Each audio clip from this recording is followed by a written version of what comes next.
warahmatullahi wabarakatuh. Kembali lagi di Jen's Classes Channel. Kali ini kita akan ngebahas tentang compound sentence, yaitu tentang strategi dalam TOEFL ketika ada soal di bagian strukturnya yang berkaitan dengan compound sentence.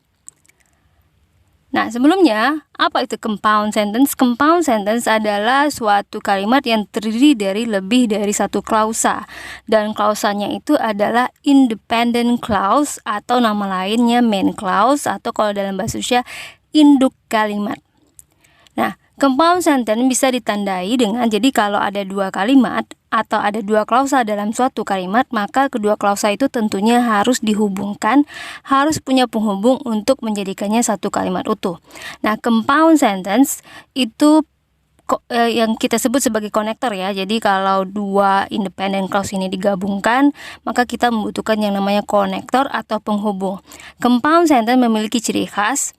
Jadi konektornya adalah yang pertama correlative conjunction, yang kedua conjunctive adverb, dan yang ketiga semicolon. Jadi ada 3 macam penghubung yang bisa dipakai untuk menghubungkan dua klausa dalam kalimat compound sentence, yaitu semicolon, kemudian ada conjunctive adverb, dan correlative conjunction.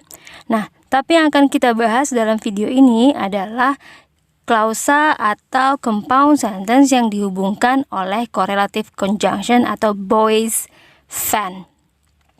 Kenapa? Karena dalam soal TOEFL seringnya yang keluar adalah compound sentence yang memakai konektor correlative conjunction Boyce-Vann. B itu untuk but, O untuk or, Y untuk yet, S untuk so, F untuk for, A untuk N untuk nor. Nah, itu adalah ciri khas dari compound sentence yang memakai Boyce-Vann sebagai konektor untuk menghubungkan dua klausa, yaitu dua klausa yang independen. Compound sentence dalam TOEFL akan kita temukan pada bagian soal structure yang bagian pertama, yaitu fill the blank. Jenis soalnya atau masalah yang biasanya akan kita temukan adalah yang pertama missing connector, yang kedua incomplete sentence-nya. Nah, contohnya dalam missing connector, jadi kita akan tahu kalimat itu konektornya hilang atau tidak dengan melihat. Jadi misalnya kalau ketika mengerjakan soal dalam fill the blank, yang kita perlu cek pertama kali adalah tentunya apakah kalimat tersebut ada subjek dan verbnya. Maka kita akan cek dulu verbnya. Oke. Jadi kalau ada dua verb dalam soal,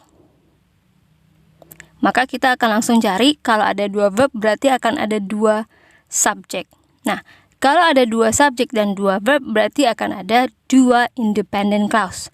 Nah, kalau ada dua independent clause, untuk menjadikannya satu kalimat maka kita butuh yang namanya penghubung konektor. Nah, disitulah kita tahu kalimat tersebut missing connector. Jadi misalnya ketika dalam soal kita melihat ada dua verb dan kita cek ada dua subjek, berarti kita simpulkan ada dua independent clause.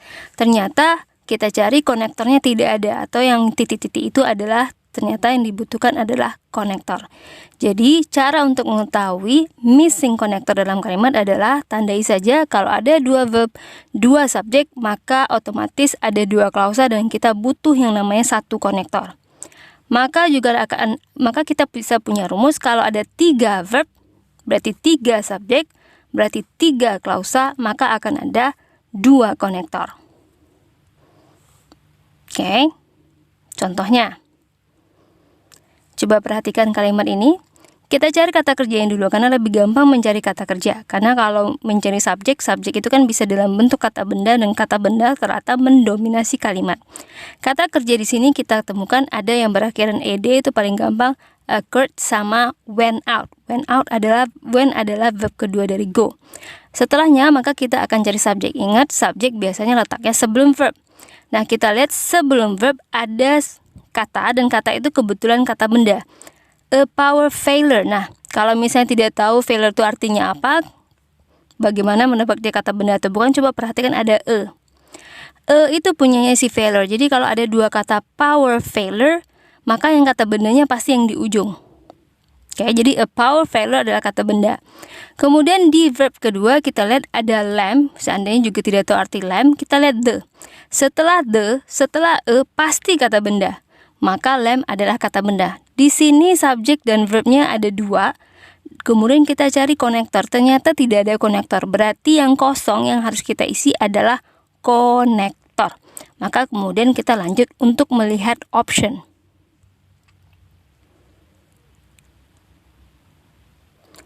Setelah kita lihat pilihan jawabannya, yang bisa jadi konektor cuman Bravo. Maka jawabannya Bravo. See? Jadi kalau mengetahui struktur dari suatu kalimat, kita tidak perlu harus mengartikan atau menerjemahkan soal tersebut. Yang perlu kita cari, yang perlu kita lakukan adalah mengidentifikasi apakah kalimat tersebut struktur kalimatnya sudah lengkap. Lengkap dalam arti ada subjek dan ada verb.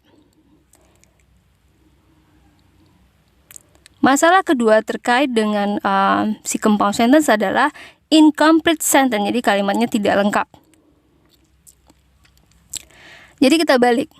Kalau ada konektor dalam kalimat tersebut, jadi kita lihat ada boys fan, kita ketemu ada but, kita ketemu ada or, yet, so, or, nor, maka otomatis itu adalah konektor. Dan kalau ada konektor berarti, kalau ada satu konektor berarti akan ada dua klausa. Ada dua klausa berarti akan ada dua verb dan dua subjek. Maka ketika lihat ada konektor dalam kalimat, kita langsung cek apakah kata kerjanya atau verbnya sudah dua. Kalau ternyata sudah dua, sekarang kita cek lagi apakah subjeknya juga sudah dua. Jadi ingat, satu konektor, dua klausa. Dua klausa berarti dua verb, dua subjek. Dua konektor, maka klausanya 3, berarti 3 verb dan 3 subjek di masing-masingnya. Jadi kita pahami teori itu.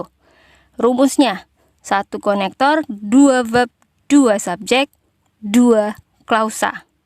2 verb, 2 subjek, 1 konektor. Jadi yang paling gampang untuk dicari itu verb duluan dalam kalimat tersebut. Apalagi kalau di fill the blank kalimatnya panjang, maka yang kita cari verb dulu.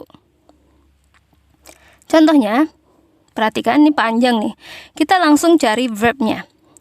Di sini ketemu ada verbnya are. Ini paling gampang, to be itu bagusnya dihafal karena gampang sekali nyarinya are dan gampang juga ngafalnya. Nah, ingat subjek letaknya sebelum are. Kita lihat sebelum are ada kata studies.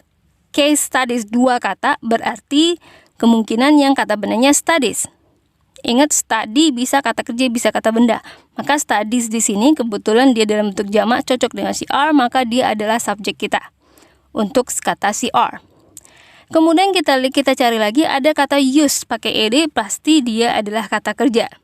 Kita cek sebelum use, otomatis kita cari subjek dong. Sebelum use tidak ada subjek, adanya titik-titik, dan sebelum titik-titik ada kata yet, ada konektor. Nah, kalimat ini kata kerjanya sudah 2. Sudah ada konektor 1, tapi subjeknya kurang. Nah, inilah yang dimaksud dengan incomplete sentence. Ingat, konektor 1, verb 2, subjek 2. Begitu juga sebaliknya. Maka kita akan mencari subjek untuk kata si use. Oke.